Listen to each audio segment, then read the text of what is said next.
Baik, selamat pagi teman-teman semuanya. Assalamualaikum warahmatullahi wabarakatuh. Saya heran juga ya, hari ini weekend biasanya anak-anak muda pergi healing atau mungkin berkegiatan bersama keluarga atau mungkin pacarnya.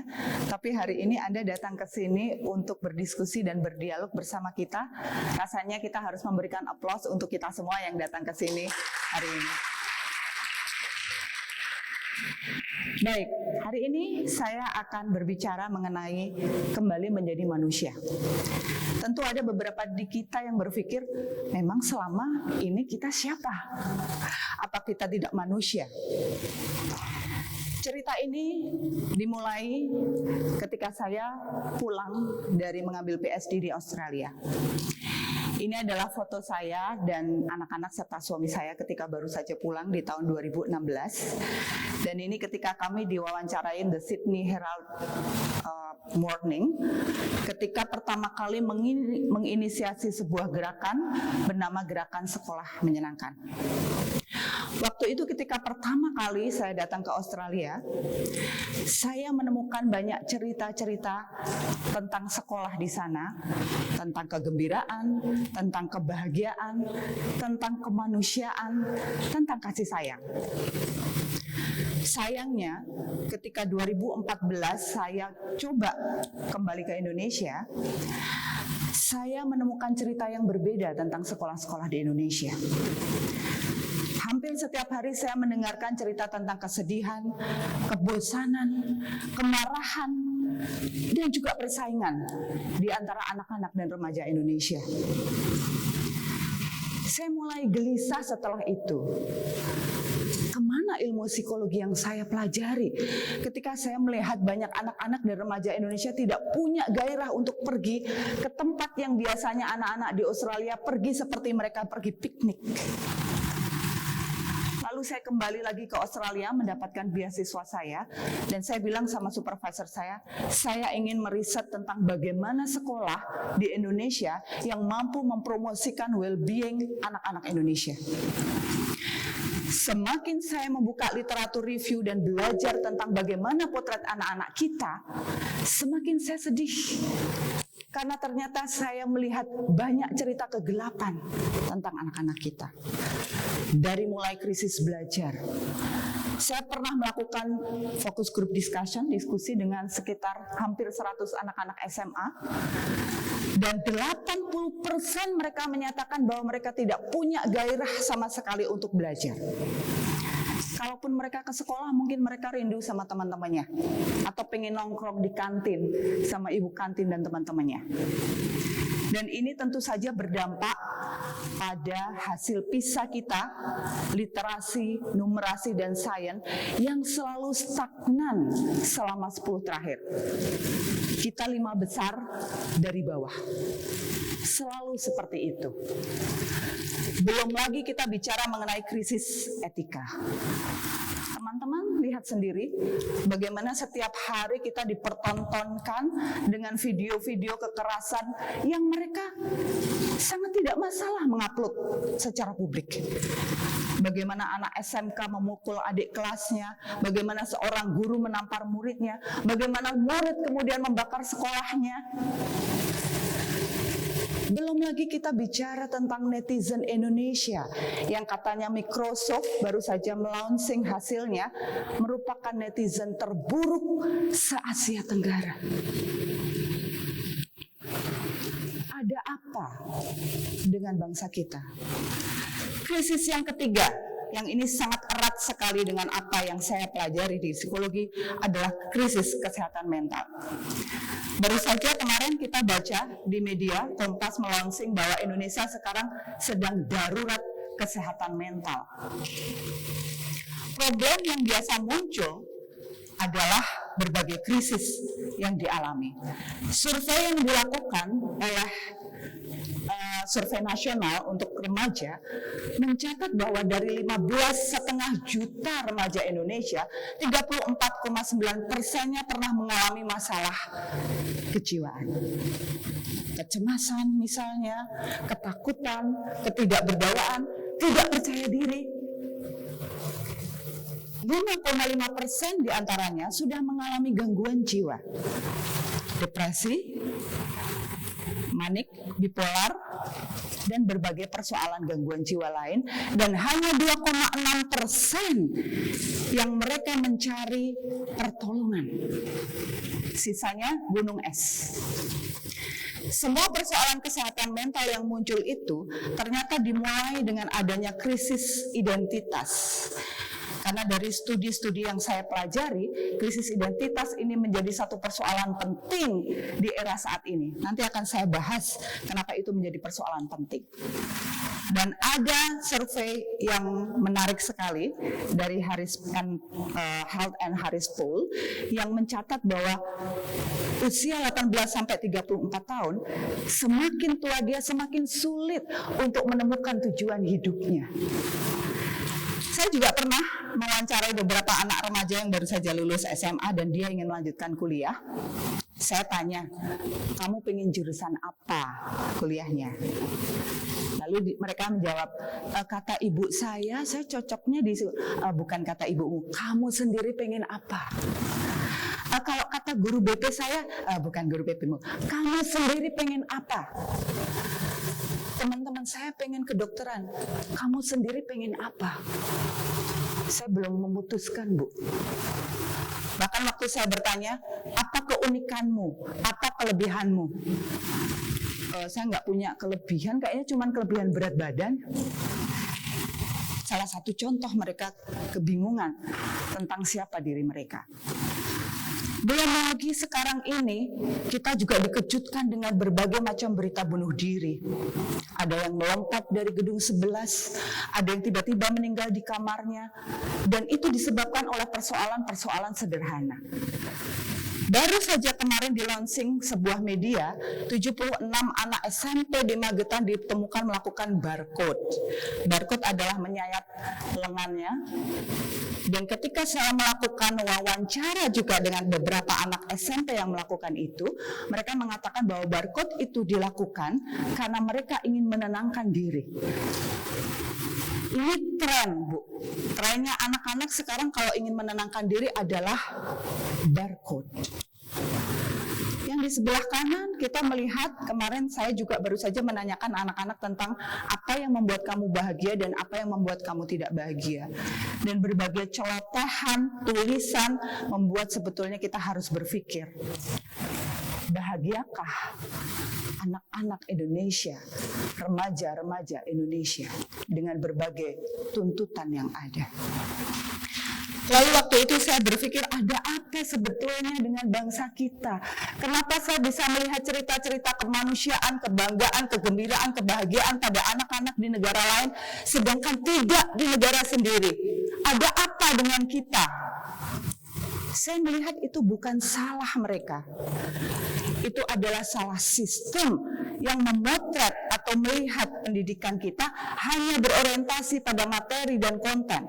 Teman-teman perhatikan, kita disibukkan dengan pergantian kurikulum, teman-teman setiap hari hanya belajar materi, tapi pendidikan kita tidak pernah berorientasi pada manusianya. Dan itulah ternyata yang dilakukan oleh negara-negara lain, terutama negara-negara maju, mereka berorientasi pada manusia. Lalu siapakah sebetulnya manusia itu? Apa bedanya manusia itu dengan makhluk lain? Secara biologi, manusia mempunyai satu otak yang dinamakan otak manusia. Kita punya berbagai elemen di otak kita. Ada yang dinamakan otak reptil. Otak reptil itu sama dengan binatang reptil. Dia berfungsi ketika merespon rasa takut. Fungsinya 3. Dia lari, dia sembunyi, diam saja, atau dia menyerang. Jadi kalau kita ketakutan, Anda akan melakukan 3 itu. Sedangkan kita juga punya otak limbik, di mana itu juga dimiliki oleh hewan mamalia, yaitu kasih sayang, rasa sedih.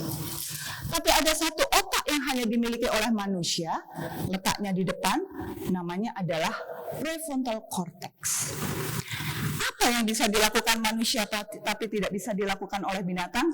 1, berimajinasi. Kita bisa berimajinasi tentang bagaimana sekolah yang kita harapkan, bagaimana kehidupan kita yang ke depan. Tapi bayangkan, apakah kucing melakukan itu? Berpikir kreatif, menganalisis, membuat keputusan, meregulasi emosi, berdialog dan berkomunikasi, menciptakan sesuatu. Itu adalah manusia. Dan satu lagi, dia menemukan kesadaran diri. Jadi satu-satunya makhluk yang tahu ketika dia bercermin bahwa itu adalah dirinya dan itu adalah manusia itu sendiri. Anda bisa bayangkan kalau sapi dan kambing punya kesadaran diri dan punya otak seperti manusia, mungkin mereka sudah merevolusi kita. Karena setiap Idul Adha kita melakukan kurban, mereka sudah tahu bahwa kita harus melawan manusia. Kita tidak boleh ditindas oleh manusia. Tapi karena mereka tidak punya kesadaran diri, maka mereka tidak bisa melakukan itu. Tapi syarat otak manusia itu bisa bekerja dengan optimal adalah ketika dia memiliki kebahagiaan dan keutuhan menjadi manusia. Karena otak prefrontal itu berpikirnya secara kompleks. Persoalannya lagi sekarang ini, ada makhluk lain yang bernama artificial intelligence. Teknologi datang dalam kehidupan kita dan mengubah seluruh natural kehidupan kita. Yang tadinya manusia itu senangnya berpikir panjang, mengobrol, berdiskusi, bergosip, nongkrong di kafe, nongkrong di warung, dia sekarang mungkin tetap pergi ke kafe, tetapi masing-masing bekerja dengan gadgetnya. Manusia yang dulu senang berpikir dalam, menganalisis, sekarang lebih senang berpikir cepat, dangkal, dan melakukan sebuah kecepatan atas nama manusia berkemajuan. Kalau zaman dahulu kita mau makan sesuatu, kita harus pergi ke pasar dulu, kita masak, baru kemudian kita makan. Tapi sekarang kalau kita ingin makan atau kita ingin sesuatu, kita tinggal pakai saja satu aplikasi, klik, kita dapat. Kita senang berpikir instan. Teknologi mengubah kehidupan kita dan membuat kita berpikir apakah kita benar-benar ada. Karena bahkan standar kebahagiaan, standar kesuksesan, standar performa ditentukan oleh sosial media sebagai produk teknologi. Kemanakah manusia itu ada sekarang? Ketika bunyi bel teknologi klik, WhatsApp kita berbunyi, kita seolah-olah disuruh untuk membuka, padahal tidak ada perintah di situ. Oleh karena itu, saya mulai gelisah. Di era digital seperti ini, ketika semua orang menarasikan digital, harus pakai ini, harus pakai itu, harus pakai tab, pakai handphone. Sampai anak-anak tidak bisa diajak bicara ketika dia melihat handphone. Orang tua tidak biasa diajak ngobrol ketika dia sibuk dengan segala aktivitas kerja di handphonenya. Maka di mana dan kapan mereka berdialog? Pendidikan yang memanusiakan menjadi salah satu kegelisahan dan ide yang coba saya narasikan. Meskipun sebetulnya ini bukan ide baru. Ini sudah diungkapkan oleh Ki Hajar Dewantoro sejak tahun 1965. Karena beliau berkata bahwa pendidikan mestinya bertujuan bukan untuk membuat orang pintar, tapi untuk membuat orang bahagia lahir dan batin, membuat orang selamat dunia akhirat, dan membuat orang bermanfaat bagi dirinya, bagi keluarganya, dan bagi bangsa serta masyarakatnya. Dan itu kalau zaman sekarang di luar dinamakan manusia seutuhnya atau well-being. Tapi standarisasi, kemajuan teknologi, kebutuhan ekonomi telah membunuh ide tentang kemanusiaan di dalam pendidikan itu. Sejak itulah kemudian saya gelisah dan saya mempercayai bahwa kita harus mengembalikan pendidikan untuk mengembalikan manusia tetap menjadi manusia, dan dialah yang akan melakukan mengontrol teknologi perkembangan yang ada atas nama kesadaran dirinya. Dan jika ditanya dengan sederhana, Apa ya hal sederhana yang bisa kita lakukan untuk tetap menjadi manusia di era keberisikan dunia yang ditentukan oleh sosial media, ditentukan oleh masyarakat, dan sebagainya? Ada 2 tombol di dalam diri kita sebetulnya yang bisa kita lakukan dalam kehidupan kita sehari-hari. Yang pertama adalah refleksi, dan yang kedua adalah dialog. Kalau kita ingin tahu bahwa kita tetap menjadi kita, biasanya kita akan bercermin, bukan? Bercermin adalah salah satu bentuk refleksi. Manusia punya 2 alat cermin, terhadap dirinya sendiri dan dari pandangan orang lain. Terhadap dirinya sendiri namanya refleksi. Jika Anda atau kita sudah merasa disibukkan dengan rutinitas sehari-hari yang membuat kita bosan, karena sekarang banyak keluhan guru-guru kalau berangkat sekolah itu sudah tidak punya gairah. Mahasiswa berangkat kuliah sebetulnya hanya berangkat saja, ketika di kampus ditanya kenapa kamu kuliah? Iya memang kita harus kuliah kan? Tapi nggak ngerti kenapa. Apa tujuan jangka panjangnya? Kenapa kalau kamu lulus S1 mau S2? Iya sambil nunggu kerjaan. Apa dampaknya sama kamu? Apa akibatnya jika kamu nggak ngambil S2? Tidak pernah ada ruang refleksi itu, karena kita disibukkan dengan segala persoalan kegiatan yang distandarkan atas nama manusia berkemajuan. Maka refleksi adalah menepi sebentar, keluar dari keramaian, duduk tenang, berpikir, dan membuat pertanyaan-pertanyaan sederhana. Merenungi, hari ini apa ya hal kecil yang aku syukuri? Hari ini apa ya hal kecil kebaikan yang aku lakukan? Dan itu absen biasanya dalam kehidupan kita. Yang kedua adalah dialog. Lama sekali bahasa-bahasa manusia, terutama di bangsa kita, diganti dengan bahasa-bahasa perintah. Bangun pagi nak, belajar nak, pergi nak, kamu sudah sholat belum, kamu sudah ini belum, kesana, kesini, kesitu. Apa bedanya kita kemudian dengan, mohon maaf, binatang? Kalau kita melatih anjing, kita tinggal bilang berdiri, duduk, lari, tangkap makanannya. Oh, manusia punya kesadaran diri. Maka ruang dialog itulah yang membuat kita menjadi manusia. Jangan sampai ada teknologi di tengah-tengah ketika kita sedang menjadi manusia. Kalau Anda punya adik, kita punya anak, mereka kadang-kala punya pendapat berbeda dengan kita. Saya sering cerita ke guru-guru, kalau ada anak yang mencoba berbicara atau melakukan pendapat yang berbeda dengan Anda jangan sedih, karena dia sedang mencoba menjadi manusia. Jadi misalnya guru-guru, besok kita ujian. Maaf Bu, besok saya... Biasanya guru-guru kan tidak ada pertanyaan ya, udah cukup. Padahal mereka sedang jadi manusia, mereka sedang mencoba untuk berdialog. Tetapi masalahnya refleksi dan dialog itu harus dilatih sejak kecil.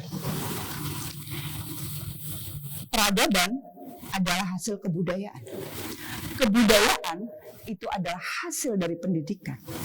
Maka dari situlah sebetulnya kita memulai sebuah peradaban baru ke depan dengan tantangan baru, pilihan apa, budaya apa yang akan kita bangun, lalu pendidikan macam apa yang ingin kita lakukan. Oleh karena itu, melalui gerakan sosial yang saya lakukan, saya ingin mengingatkan semua pihak bahwa sudah saatnya kita harus menarasikan perubahan pendidikan untuk mengembalikan manusia menjadi manusia. Jepang sudah mulai dengan Society 5.0, bahwa manusia menjadi kekuatan utama untuk mengendalikan teknologi, bukan teknologi yang mengendalikan manusia. Sehingga itu yang menurut saya paling penting. Karena dialog dan refleksi adalah salah satu hal yang menjadi kekuatan manusia.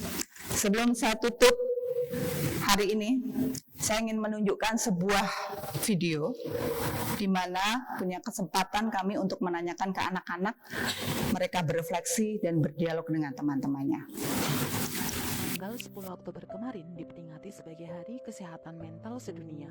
Hari Kesehatan Mental menjadi peringatan bahwa kesadaran tentang kondisi mental seseorang sangatlah penting, termasuk di dunia pendidikan. Kesejahteraan murid dan guru bukan hanya dalam bentuk materi, tapi juga kebahagiaan mereka di sekolah. Sudahkah kita tanya kabar mereka hari ini? Aku sedih karena saudara saya meninggal.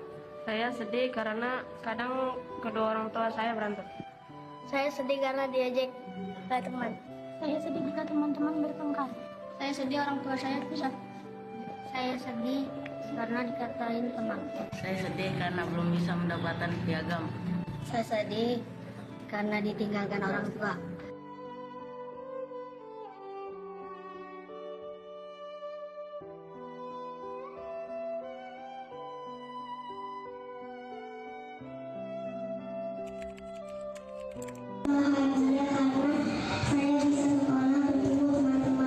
Saya bahagia bisa bermain bola.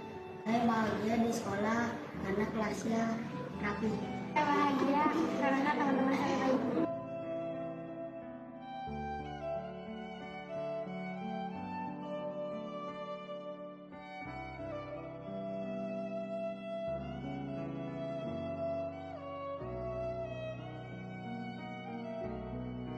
Guru-guru di komunitas gerakan sekolah menyenangkan sudah terbiasa untuk melakukan circle time, yaitu memberikan ruang dan kesempatan bagi siswa untuk mengekspresikan apa yang mereka rasakan dan mereka pikirkan, sehingga dapat membantu siswa dan guru itu sendiri untuk menemukan jiwa yang utuh menjadi manusia.